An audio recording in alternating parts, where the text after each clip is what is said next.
Transgender community, हम में से कितने लोग हैं जिन्होंने ये शब्द पहले सुना है या फैमिलियर है?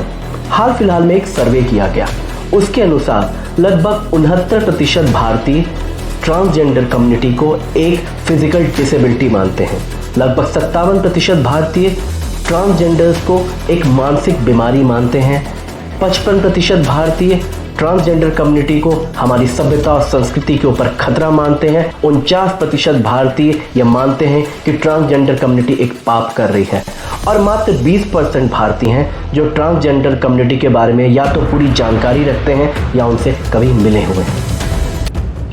नमस्कार दोस्तों, आज हम इस YouTube वीडियो के माध्यम से बात करेंगे एक ऐसे मुद्दे के बारे में, एक ऐसे सेगमेंट ऑफ लोगों के बारे में जो रहते हमारे इर्द गिर्द हैं, लेकिन हमें उनके बारे में बहुत ही न्यूनतम जानकारी है, और हमारे इर्द गिर्द रहने के बावजूद, हमारे डेली रूटीन में हमारे साथ होने के बावजूद हम उनके मुद्दों, उनके इश्यूज़ के प्रति सेंसिटिव नहीं हैं। तो आइए बात करते हैं ट्रांसजेंडर्स के बारे में और विभिन्न राज्य सरकारों द्वारा उठाए जा रहे उनके उत्थान के लिए, उनके प्रोग्रेस के लिए कदमों के बारे में। तो आइए शुरू करते हैं अपने इस वीडियो को। सबसे पहले ये जानना आवश्यक है कि ट्रांसजेंडर्स कहते किसको हैं। ट्रांसजेंडर्स बेसिकली हम उनको कहते हैं जिनकी जेंडर आइडेंटिटी और the identity at the time of their birth in terms of sex में डिफरेंस होता है। फॉर एग्जाम्पल, अगर किसी ने एक महिला के रूप में इस धरती पर जन्म लिया है, लेकिन वो अपने आप को एज अ पुरुष अंतर्मन से मानते हैं। पैरेलली, अगर किसी ने एज अ पुरुष जन्म लिया है और वो अपने अंतर्मन से अपने आप को महिला मानते हैं, तो ऐसे लोगों को हम ट्रांसजेंडर्स कह सकते हैं। सुप्रीम कोर्ट की अप्रैल 2014 की लैंडमार्क जजमेंट आने के बाद से ट्रांसजेंडर्स को as a third gender treat किया जाने लगा और ऑफिशियली उनको थर्ड जेंडर का दर्जा प्राप्त हुआ। यह एक अभूतपूर्व फैसला था, लैंडमार्क जजमेंट थी, जिसके तहत ट्रांसजेंडर्स को अब लीगली उनके राइट मिल सकते थे, और विभिन्न सरकारें, चाहे वह केंद्र सरकार हो या राज्य सरकार हो, अब वो ट्रांसजेंडर्स के लिए भी फैसले ले सकते थे। उदाहरण के लिए, आपकी जितनी वेलफेयर स्कीम्स हैं ट्रांसजेंडर्स के लिए, जो भी केंद्र सरकार या राज्य सरकारें चालू करती हैं, उसके लिए अब आपको एक लीगली आइडेंटिटी मिल गई।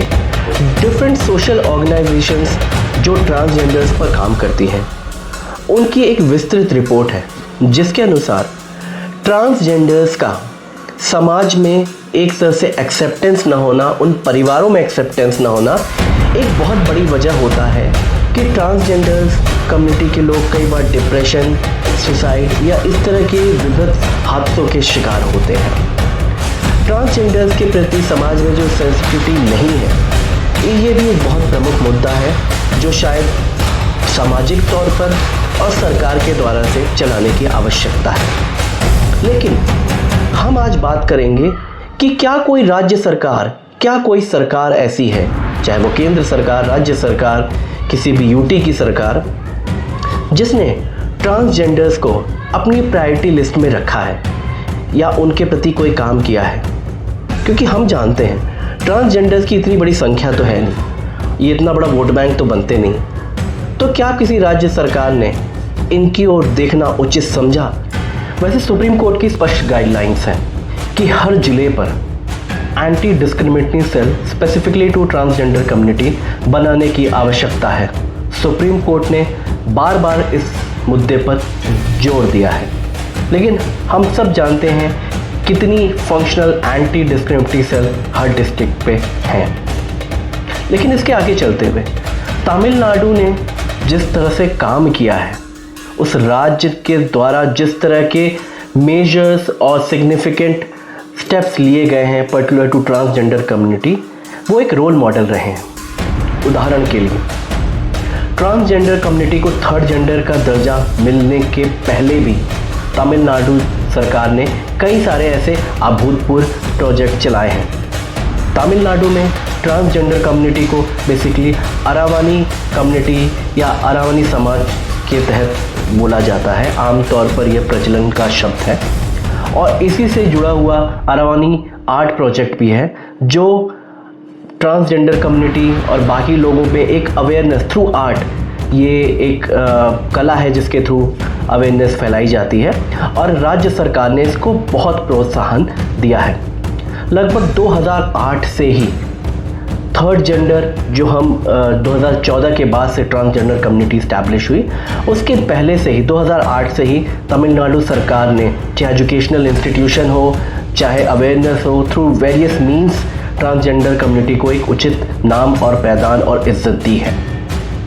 पब्लिक स्पेसेस में ट्रांसजेंडर कम्युनिटी को कोई डिस्क्रिमिनेशन फेस ना करना पड़े या किसी प्रकार का कोई असहज माहौल ना हो उनके लिए, इसलिए स्पेसिफिकली डिज़ाइन पब्लिक रेस्टरूम्स या इस तरह की व्यवस्थाएं तमिलनाडु सरकार की तरफ से की गई हैं। तमिलनाडु सरकार एकमात्र सरकार है भारत में जहां पर ट्रांसजेंडर कम्युनिटी के लिए वेलफेयर बोर्ड का भी गठन किया गया है, और उस वेलफेयर बोर्ड में भी ट्रांसजेंडर कम्युनिटी के ही उन लोगों को उचित मान सम्मान दिया गया है जिन्होंने सोशली इस तरह से बढ़ चढ़कर ट्रांसजेंडर कम्युनिटी के लिए नाम किया है, काम किया है। Educational institution basically government run, वहाँ पर भी ट्रांसजेंडर कम्युनिटी को स्पेसिफिक रिजर्वेशंस दिया गया है। तमिलनाडु सरकार ने डिफरेंट हाउसिंग प्रोजेक्ट चलाए, उस हाउसिंग प्रोजेक्ट में भी किस तरह से ट्रांसजेंडर कम्युनिटी को through the kind of reservation, through special privileges, उनको भी एक उस हाउसिंग कम्युनिटी में अहम मौका दिया जा सके, इसका भी महत्वपूर्ण ध्यान रखा है। कई सारे हॉस्टल्स सेटअप किए हैं, बेसिकली वर्किंग हॉस्टल सेटअप किए हैं। इसी के साथ तमिलनाडु ही एकमात्र राज्य है, अगर और इवन हम विश्व स्तर पर भी देखें तो आई थिंक क्यूबा और ब्राज़ील के बाद एकमात्र गवर्नमेंट है जहां पर फ्री सेक्स रीअसाइनमेंट सर्जरी होती है स्पेसिफिकली टू ट्रांसजेंडर कम्युनिटी के लिए। आपको जिस सर्जरी के लिए बहुत सारे रिसोर्सेज और पैसे लगते हैं, वो तमिलनाडु सरकार की तरफ से मुफ्त में मुहैया कराई जाती है ट्रांसजेंडर कम्युनिटी के लोगों को। इसी के साथ ही एजुकेशन, चाहे वो प्राइमरी लेवल पे हो या फिर हायर एजुकेशन भी हो, वहाँ पर भी ट्रांसजेंडर कम्युनिटी का फ्री ऑफ कॉस्ट सारा खर्चा तमिलनाडु सरकार मुहैया कराती है। जब सरकारें और समाज साथ मिलकर काम करते हैं तभी ये सब चीज़ पॉसिबल हो सकती है कि जिनके लिए योजनाएं बनाई जा रही हैं या जो उनके लाभार्थी हैं उन तक उचित न्याय किया जा सके, सरकार के द्वारा भी और समाज के द्वारा भी। साल 2015 इसी कड़ी में तमिलनाडु सरकार के द्वारा एक और महत्वपूर्ण साल साबित हुआ। 2015 में तमिलनाडु की सरकार ने थर्ड जेंडर के रूप में ट्रांसजेंडर कम्युनिटी को पुलिस सर्विसेज में भाग लेने के लिए भी मान्यता दे दी, स्वीकृति दे दी। इसी क्रम में के प्रीतिका याशिनी वो पहली पुलिस ऑफिसर बनी, ट्रांसजेंडर पुलिस ऑफिसर पूरे देश में, जिन्होंने समाज में ट्रांसजेंडर्स का नाम रोशन किया, उनको उनका उचित स्थान दिलाया। इस तरह की कई सारी सक्सेस स्टोरीज़ हैं जो हमें तमिलनाडु के मॉडल को पढ़ने से मिलेगी और उसकी सक्सेस स्टोरीज दिन प्रतिदिन लिखी जा रही हैं।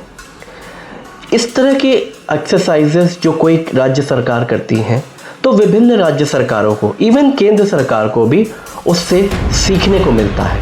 वो आपके लिए as a baseline, as a pilot होती हैं कि उसके रिपरकशंस क्या क्या होंगे, कितना एफर्ट डालना होगा, कितना फंड उस पर्टिकुलर स्कीम को प्रोवाइड करना होगा, वगैरह वगैरह। लेकिन तमिलनाडु का ये जो मॉडल है, निश्चित तौर पर आने वाले समय में हम सभी लोगों के लिए, संपूर्ण भारत वर्ष के लिए एक आशा की किरण होगा और इसके कई सारे चमत्कारी परिणाम आएंगे, इसकी हम कल्पना कर भी सकते हैं और वह हो भी रहे हैं। बहुत बहुत धन्यवाद, आभार, जय हिंद, जय भारत। साथियों, YouTube वीडियोस का ये सिलसिला हमेशा इस तरह आप सभी के साथ चलता रहेगा। हमारे चैनल को ज़रूर सब्सक्राइब करें, हमारे वीडियोस को ज़रूर लाइक करें और अपना कमेंट भी प्रोवाइड करें। फीडबैक से हमें अपने चैनल को इम्प्रोवाइज़ करने में, अपने कंटेंट को इम्प्रोवाइज़ करने में बहुत सहयोग मिलता है। हमारे अपकमिंग वीडियोस क्या आने चाहिए, इसमें भी अगर आपका फीडबैक हमें टाइमली मिलता रहेगा तो we can grow all together as a community. तो इस चैनल के माध्यम से आपके कमेंट्स का हमें इंतज़ार रहेगा, आपके फीडबैक का इंतज़ार रहेगा। हमारे बायो में हमने कम्युनिकेशन डिटेल्स मेंशन है, तो उसका उपयोग करें और हमें अपना फीडबैक बताएं कि हमें अपने चैनल में नेक्स्ट वीडियो किसका आना चाहिए। धन्यवाद।